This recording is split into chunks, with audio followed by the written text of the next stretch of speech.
Selon l'idéologie du rêve américain, n'importe quelle personne vivant aux États-Unis, de par la force de son courage, de sa détermination et de son travail, peut devenir prospère et faire de ses rêves une réalité. Une philosophie encourageante, mais malheureusement, certains individus n'auront jamais la possibilité de s'y employer. Effectivement, au-delà d'être une terre d'opportunités, les États-Unis sont aussi un lieu avec un nombre important de disparitions inquiétantes, et notamment des disparitions d'enfants. Selon la fondation Missing Children, c'est 460 000 enfants qui sont déclarés disparus chaque année. Je n'ai pas trouvé la statistique concernant les personnes adultes déclarées disparues, mais je ne doute pas que le chiffre est tout aussi effrayant. À mon sens, une seule disparition déjà est un chiffre bien trop élevé. C'est un moment de douleur pour les proches des disparus, qui sont partagés entre l'espoir de retrouver le disparu et également la peur d'apprendre que celle-ci n'est plus parmi nous. Aujourd'hui, dans cette nouvelle vidéo, je vais vous parler de la disparition mystérieuse d'une jeune fille. Une disparition troublante, notamment de par le fait que certains indices demeurent quelque peu intrigants. J'espère que vous allez bien, et si vous êtes prêts et bien installés, laissez-moi vous raconter la disparition de Tara Calico. Les États-Unis ont été bouleversés pendant les années 60. Le pays est en pleine guerre froide. De plus en plus de soldats sont mobilisés sur le front de la guerre du Vietnam. Le président JFK est assassiné et peu de temps après, son frère Robert subit le même sort tragique. Une crise économique frappe le pays, entraînant aux États-Unis de nombreux changements. Mais il y a aussi une évolution sur le plan culturel. Pendant cette période-là, c'est l'arrivée de films qui marquent encore aujourd'hui les esprits, comme le film Psychose d'Alfred Hitchcock, ou encore le film West Side Story. Les États-Unis changent, évoluent, se transforment, et c'est dans ce tumulte que naît une jeune fille. Le 28 février 1969 vient au monde Tara Calico. Elle vivait dans la ville de Belen, qui est la deuxième ville la plus peuplée du Nouveau-Mexique. Elle arrive dans une famille aimante avec ses parents, David et Patty, et elle a également un frère aîné, Chris. Elle a une vie sans histoire, parsemée de moments de joie et de quelques moments douloureux, notamment avec le divorce de ses parents. Sa mère Patty s'est remariée en 1975, alors que Tara était âgée de 6 ans. Patty a eu une fille avec son nouveau mari, une petite fille du nom de Michelle. Tara était très heureuse pour sa mère, car John Dell, le nouveau mari de Patty, était un homme bienveillant qui prenait grand soin de Patty ainsi que de sa fille. De plus, Tara avait de très bons rapports avec cet homme. Elle était heureuse que le nouvel homme de sa mère soit quelqu'un de bien. Tara était donc une jeune fille épanouie. Physiquement, elle était décrite comme quelqu'un d'athlétique. Elle était sociable. Elle avait un petit ami, Jack Cole, dont elle avait fait la connaissance pendant ses études en faculté de psychologie. Autre point commun avec ce jeune homme, au-delà de faire les mêmes études, Tara adorait les randonnées en vélo, chose que Jack adorait aussi. Elle adorait faire ses randonnées dans des lieux désertiques, et donc, étant vraiment une réelle passion pour elle, elle se livrait à ce loisir aussi souvent qu'elle le pouvait. Par exemple, quand elle n'effectuait pas son travail dans une agence bancaire. Tara était une jeune fille qui était très appréciée par ses proches, par ses amis, que ce soit pour sa gentillesse ou pour son sens de l'organisation. Une jeune fille sans histoire, vouée à un destin merveilleux, mais qui malheureusement a vu sa vie être bouleversée. Tara, à la date que je vous ai présentée, était âgée de 19 ans. Elle s'est levée ce jour-là, aux alentours de 9 h, avec une seule idée en tête. Pratiquer son loisir favori, aller faire une randonnée à vélo. Elle se rend donc dans son garage et là, surprise. Mauvaise surprise pour elle, elle constate que le pneu de son vélo a crevé, donc elle ne peut pas l'utiliser. Mais voulant quand même absolument partir faire sa fameuse randonnée en vélo, elle demande l'autorisation à sa mère, Patty, de prendre son vélo à elle. La demande de la jeune fille est acceptée, et c'est donc vers 9h30 que Tara quitte son domicile avec le vélo rose que Patty lui a laissé. Et sans le savoir, à ce moment-là, Patty, la mère de la jeune fille, venait de lui adresser ces derniers mots. La jeune fille avait pour habitude d'emprunter le même chemin. Quand elle faisait des petites balades comme ça, quand elle avait une envie entre guillemets soudaine, elle avait pour habitude d'emprunter le même itinéraire. D'ailleurs, Pendant un moment, sa mère partageait ses fameuses randonnées avec elle, mais c'est une expérience qui a marqué sa mère, qui a fait qu'elle a arrêté. Effectivement, durant cette expérience, Patty, qui faisait du vélo, donc, sentait qu'elle était suivie par une voiture, et c'est quelque chose qu'elle n'appréciait pas. Il ne s'est rien passé d'autre, elle a juste eu cette sensation de malaise vis-à-vis de cette situation. C'est ce qui lui a fait prendre la décision d'arrêter de faire des balades en vélo.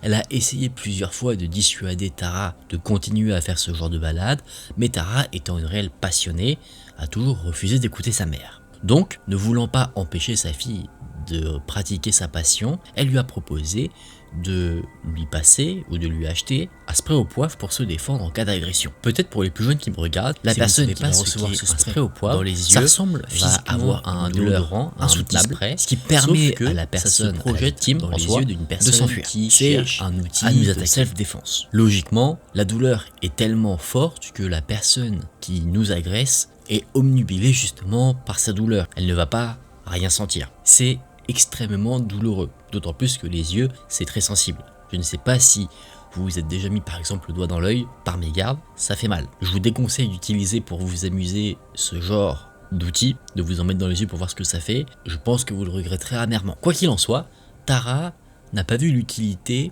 de prendre un spray au poivre avec elle. Est-ce que si elle en avait eu un sur elle, ça aurait pu permettre d'éviter toute la situation qui s'en est suivie? Je ne sais pas, et je pense que personne ne saurait vraiment le dire. D'ailleurs, ne voyant pas le danger dans ce qu'elle allait faire, elle a un peu ironisé sur la situation et elle a dit à sa mère que si à midi elle n'était pas rentrée, qu'il fallait aller la chercher, faire le trajet en voiture qu'elle comptait faire en vélo pour la récupérer parce qu'en plus à 12h30, elle devait rencontrer son petit ami Jack Cole pour faire un rendez-vous en amoureux. La matinée se passe, l'heure tourne et vient l'heure de midi. Tara n'est toujours pas rentrée, donc Patty exécute ce que sa fille lui a dit, si à midi elle n'est pas là d'aller la chercher en voiture, et donc elle monte dans son véhicule à 12h05 et elle quitte son domicile à la recherche de Tara. Elle fait le trajet qu'elle était censée faire à vélo, mais aucune trace de la jeune fille. La première fois, Patty se dit que peut-être elle a juste loupé Tara, donc elle refait le trajet 2 fois, 3 fois, rien.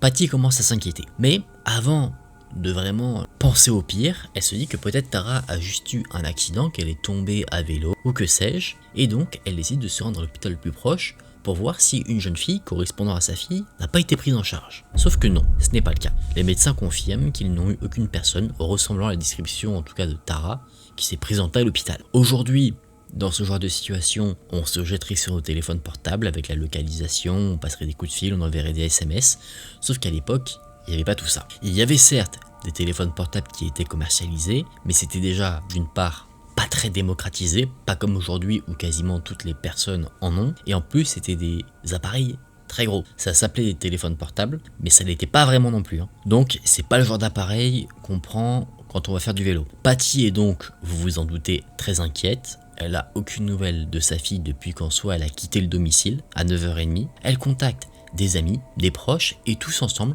se mettent à la recherche de la jeune fille. Et encore une fois, les recherches ne donnent absolument rien. L'inquiétude de Patty ne faisant que grandir, elle décide donc finalement de contacter la police. La police se met donc à son tour à la recherche de Tara, et contrairement aux recherches précédemment menées, les enquêteurs vont tomber sur quelques indices. Ils ont trouvé des traces de roues de vélo sur la route qui était censée emprunter Tara, donc ils ont tendance à penser que ça vient du vélo qu'elle utilisait. Et d'ailleurs, ils ont même eu un peu plus tard la confirmation que c'était bien Tara, car des témoins ont dit que oui, ils l'ont vu passer là où il y avait les fameuses traces de vélo. Mais là où l'inquiétude vient aussi se présenter dans la tête des enquêteurs, c'est qu'ils retrouvent à peu près une centaine de mètres de là où il y avait les traces de vélo, une cassette audio en très mauvais état, inutilisable. Une cassette en soi, l'équivalent à l'époque d'un CD de musique pour nous. Et pas très loin de la cassette, il y a également une vitre brisée d'un Walkman. Les deux éléments étaient liés. La cassette pouvait être utilisée avec le Walkman. Ces deux éléments ont été présentés à Patty et elle affirme que ces deux objets appartiennent bien à sa fille Tara. D'autres éléments sont retrouvés à côté de la cassette et du Walkman. Il y a des traces de pas, la zone était un peu boueuse donc on les voyait bien, et il y avait également quelques canettes de bière vides. Donc à la vue de tous ces éléments, tout semble montrer que Tara aurait peut-être fait une mauvaise rencontre. Patty, la mère de Tara, a été mise au courant de tout ce qui a été retrouvé par les enquêteurs.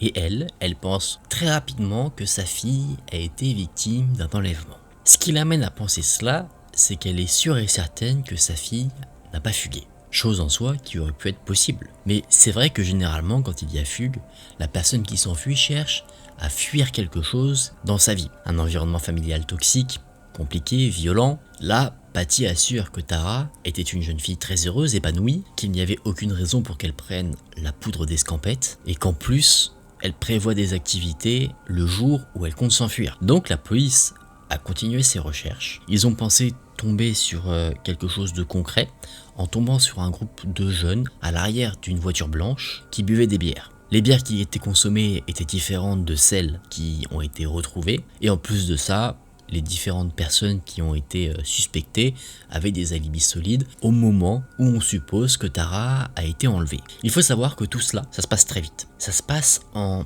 moins d'une semaine. C'est pour vous dire, la police a énormément recherché Tara, car le 24 septembre, alors qu'elle a disparu, je le rappelle, le 20, la police retrouve les restes du Walkman, celui dont on avait retrouvé la vitre un peu plus tôt. Sauf qu'il se trouvait dans un endroit assez étrange. On l'a retrouvé devant un camping qui se trouvait à 32 km des premiers débris, dans un endroit qui ne faisait pas partie du trajet que Tara Calico devait faire en vélo. Donc, qu'est-ce que cet objet faisait là? C'est comme si Tara avait été transportée peut-être avec un véhicule, possiblement contre son gré, et donc là, on a une nouvelle zone de recherche. La police s'y attarde, mais encore une fois, ça ne donne rien. Les recherches sont donc abandonnées, pas les recherches de Tara, mais les recherches à cet endroit précisément. Et en plus de ça, les enquêteurs délaissent quand même un peu l'aspect recherche à l'état pur, à regarder vraiment les différents endroits, pour se focaliser sur les témoignages. Pourquoi ils font ça, me direz-vous? Tout simplement parce que les témoignages reposent sur la mémoire et les enquêteurs veulent éviter que certains témoins oublient des détails importants qui pourraient être cruciaux quant à la disparition de la jeune Tara. Dans leur tête, c'est simple, ils se disent que plus vite ils interrogeront des personnes, qu'ils auront des témoignages, plus les témoignages seront détaillés, plutôt que d'attendre peut-être 3 semaines et que certaines personnes oublient ce qu'ils ont fait le jour de la disparition. Là, on est encore relativement tôt par rapport au jour de la disparition de Tara. Par contre, pendant que la police fait ses interrogatoires, la mère de Tara et des proches, eux, continuent en soi de partir à sa recherche. Pendant que les proches de Tara Calico sont à sa recherche physiquement, si on peut dire ça comme ça, sur le terrain, la police interroge différentes personnes qui auraient pu apercevoir la jeune fille, et il n'y a pas moins de 7 personnes qui affirment l'avoir vue sur son vélo. Et parmi ces 7 personnes, il y en a 5 qui font mention d'un véhicule de couleur claire qui agissait bizarrement. Mais c'est tout. Pour le moment, on n'a pas plus d'infos que ça. Mais une piste. La police essaye de reconstituer le parcours de Tara pour pouvoir essayer de localiser vraiment là où elle a disparu.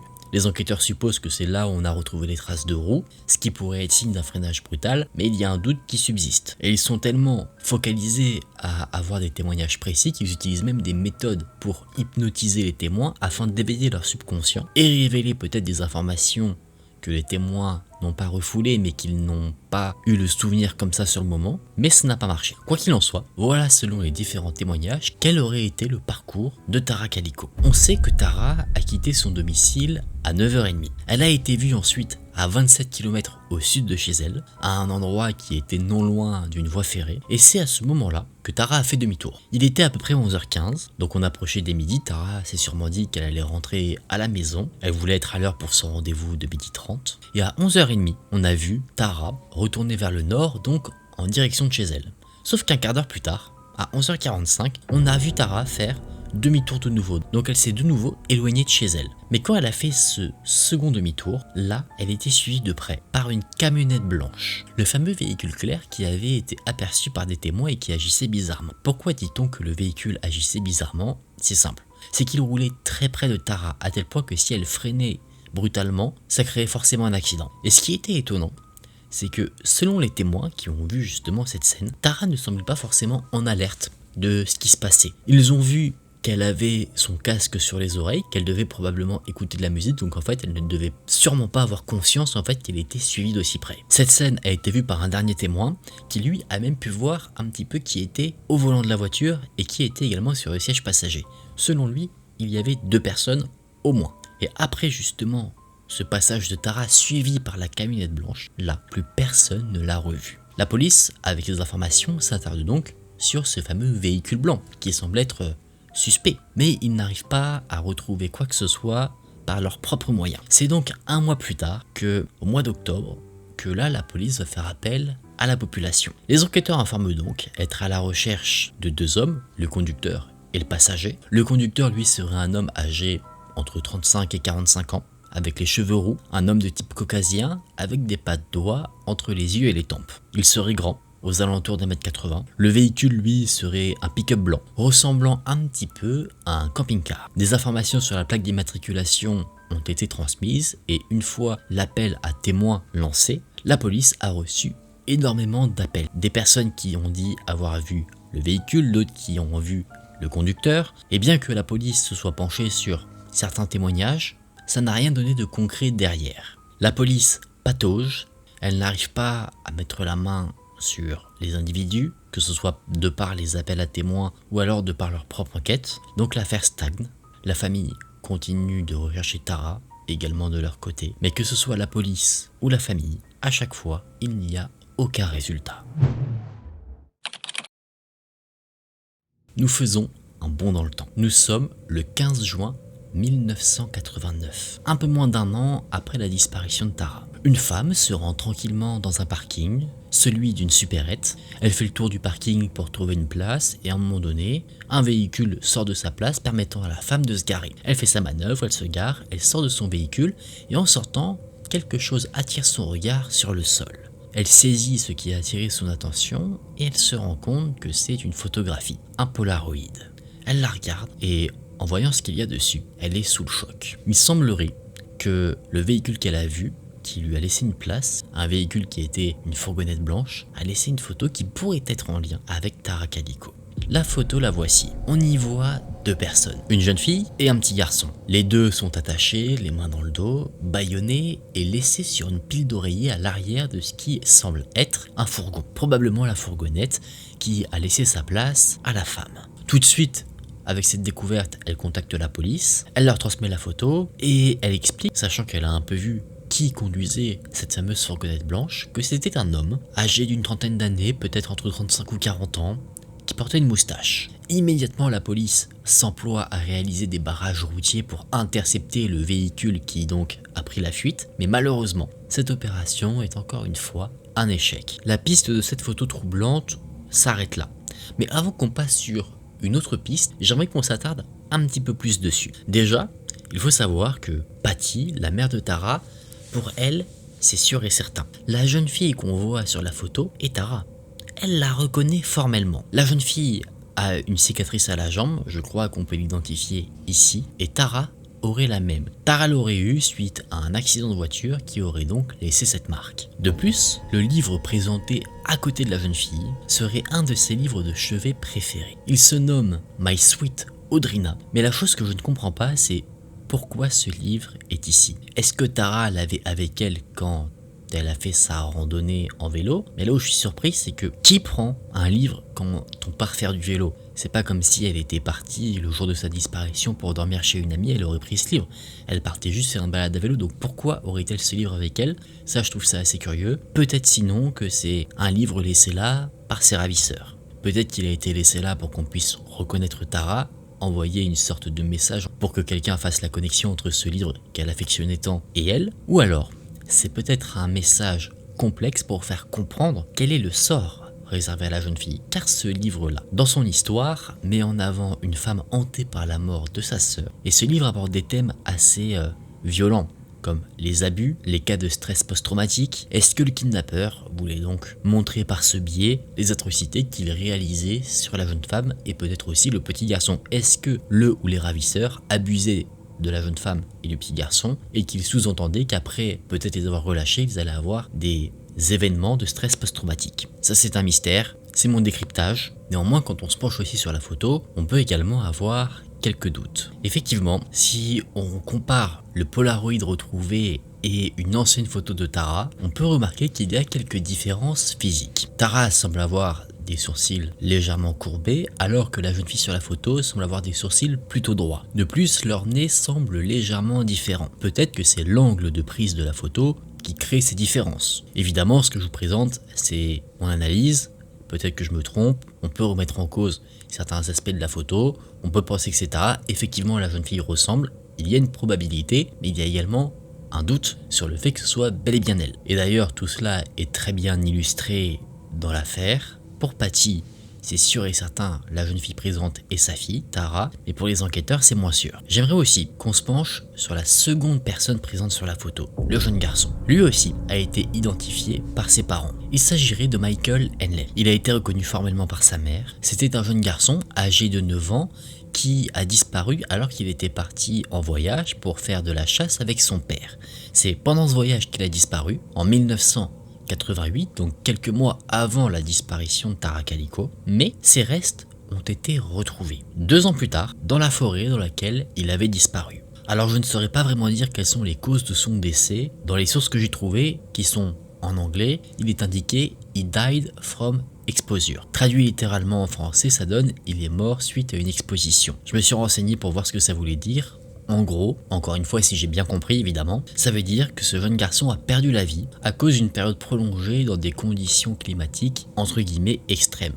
Par exemple, ce petit garçon est peut-être mort de froid pendant un hiver. C'est ça que ça veut dire, mort from exposure, died from exposure. C'est si on reste pendant une période prolongée, par exemple en hiver, dans le froid, on meurt de froid. Sauf que lui, on ne sait pas s'il est mort à cause d'une maladie qu'il aura attrapée, s'il est mort de froid, on sait qu'il est mort parce qu'il est resté à l'extérieur pendant une période prolongée. Et justement, je trouve que cet aspect-là est très important dans le sens où la mère du petit Michael était persuadée que le jeune garçon, c'était lui. Alors que finalement, il semblerait que ce ne soit pas le cas. Donc il est possible que la mère de Tara, Patty, se trompe également sur le sujet de la jeune fille présente sur la photo. En tout cas, c'est tout ce qu'on peut dire. On a une jeune fille qui ressemble à Tara, qui l'est peut-être ou pas, et un jeune garçon inconnu. Détail supplémentaire, on a présenté la photo à l'entreprise qui produit ce genre de photos, donc l'entreprise Polaroid, et ils ont dit que la photo avait été prise récemment. Parce qu'il y a sur le Polaroid un filtre qui a été commercialisé récemment. Donc c'est pas une photo qui datait de 1 an avant sa découverte. Quoi qu'il en soit, cette photo fait froid dans le dos, mais c'est là que s'arrête la piste qu'elle nous avait créée. Cette fameuse piste de la fourgonnette. La police n'a plus aucune information à ce sujet-là. Nous faisons un nouveau bond dans le temps, qui amène encore une fois une toute autre possibilité. En 2008, donc 20 ans cette fois-ci, après la disparition de Tara Calico, René Rivera, un nouveau shérif du comté où se passe toute cette affaire, révèle qu'il sait ce qui s'est réellement passé, mais qu'il ne peut pas inculper les responsables, faute de preuves et pour d'autres raisons vous verrez. Voici ce que le shérif a raconté. 2 adolescents auraient provoqué un accident avec Tara sur son vélo. Ces adolescents connaissaient Tara et ses habitudes, et dans un premier temps, ils voulaient simplement l'intimider en roulant près d'elle. Finalement, étant trop près, il y a eu un accident et Tara a chuté de son vélo. Les 2 jeunes auraient ensuite emmené la jeune fille dans un endroit isolé, endroit où ils auraient abusé d'elle avant de mettre fin à sa vie. Ils auraient ensuite caché le corps et le vélo avant de repartir. Le shérif ferait connaissance du nom des meurtriers, mais une question se pose, c'est d'où peuvent bien venir ces différentes informations. Il se trouve qu'un homme nommé Henry Brown est allé parler à la police pendant un interrogatoire quelconque et il aurait donné des détails troublants. L'homme se serait confessé parce qu'il était malade et maintenant il est décédé. Alors le rapport de cet entretien n'a pas été daté, mais dans celui-ci, Brown raconte que dans sa jeunesse, il faisait partie d'une bande de voyous qui était dirigée par ni plus ni moins que le fils du shérif de l'époque, un certain Lawrence Jr. Et ce jeune Lawrence avait des vues sur une fille en particulier, Tara Calico. Au cours d'une soirée organisée par Lawrence Jr., Brown s'est rendu dans le sous-sol et il a vu ce qu'il pensait être le corps d'une femme. À ce moment-là, Tara était déjà porté disparu. 2 hommes étaient avec Brown dans le sous-sol, un certain Dave Silva et un homme aux cheveux roux qui ont affirmé qu'il s'agissait bien de Tara Calico. Ce qui se serait passé, c'est que plusieurs individus, comprenant Lawrence Jr., l'homme roux, Dave Silva et une 4e personne inconnue, sont montés à bord d'une fourgonnette blanche. Connaissant l'itinéraire de Tara, il lui aurait tendu un piège, la renversant alors qu'elle était sur son vélo. Ensuite, le groupe d'hommes l'aurait emmenée dans un endroit isolé et aurait, dans cet endroit isolé, abusé d'elle à tour de rôle. Lawrence aurait ensuite poignardé Tara alors que les autres hommes la maintenaient. pour qu'elle ne se débatte pas, et après avoir caché le corps de Tara dans un buisson, ils seraient tous partis. Le groupe serait plus tard revenu sur le lieu de leur atrocité quand la disparition de Tara a commencé à pas mal se faire entendre. De plus, ils ont bénéficié d'une couverture de taille, la couverture du shérif, Lawrence Senior, qui aurait tout fait pour protéger son fils vis-à-vis de cette affaire tragique. Aucune personne n'a pu témoigner en ce sens, car au moment de cette grande révélation, tout le monde était décédé, notamment Lawrence Jr. qui était décédé suite à un accident avec une arme à feu chez lui. Officiellement, le coup est parti tout seul, il n'a pas voulu se donner la mort, c'était un accident. Certains pensent que c'est peut-être parce qu'il se sentait coupable de ce qu'il avait fait et qu'il s'est donné la mort. D'autres pensent que c'est une histoire de malfrats. Quoi qu'il en soit, c'est une mort assez trouble. Le seul moyen de valider vraiment cette théorie, ce serait que la quatrième personne qui était présente selon ce que dit ce rapport, viennent à la police, avoue tout. Encore faudrait-il que cette personne vienne comme ça tout avouer, évidemment si elle-même n'est pas décédée également. Mêlée à toute cette affaire sordide, des histoires de gang. Comme quoi, Tara était en couple non pas avec le fameux Jack dont je vous ai parlé plus tôt, mais avec un malfrat qui était dans le gang rival à celui de Lawrence Jr. Sauf que cette possibilité-là est fortement contredite par les proches de Tara, ceux qui la connaissaient bien, parce que Tara ne fréquentait aucun autre homme que Jack. Ils n'ont jamais vu quelqu'un d'autre, donc pour eux, c'est pas possible. J'ai eu une théorie quand je faisais mes petites recherches, théorie que je ne pense pas vraiment probable. J'ai fait une petite découverte qui, je n'en doute absolument pas, n'a pas dû échapper aux enquêteurs. C'est que alors que je regardais un petit peu l'histoire de la ville où a vécu Tara Kamiko, la ville de Belen au Nouveau-Mexique, eh bien il y avait une liste de personnes plus ou moins connues qui ont vécu dans la ville ou qui y sont nées. Et dans cette liste, il y avait une personne en particulier. Cette personne, c'était David Parker Ray. Un nom qui ne vous dit peut-être rien, mais c'était un nom d'un tueur en série, appelé également le Toy Box Killer, un tueur qui a commis ses crimes entre 1957 et 1999. La période colle vis-à-vis de la disparition de Tara, mais il semblerait qu'il n'ait pas commis ses crimes directement dans la ville de Belen. Quoi qu'il en soit, cette affaire a déjà montré quelques surprises, et nul doute qu'il pourrait encore y avoir aujourd'hui ou dans le futur quelques rebondissements. Aujourd'hui, la police continue toujours d'enquêter, ne négligeant aucune piste permettant de savoir ce qu'il s'est passé, et finalement de savoir ce qu'il est arrivé à Tara Kamiko.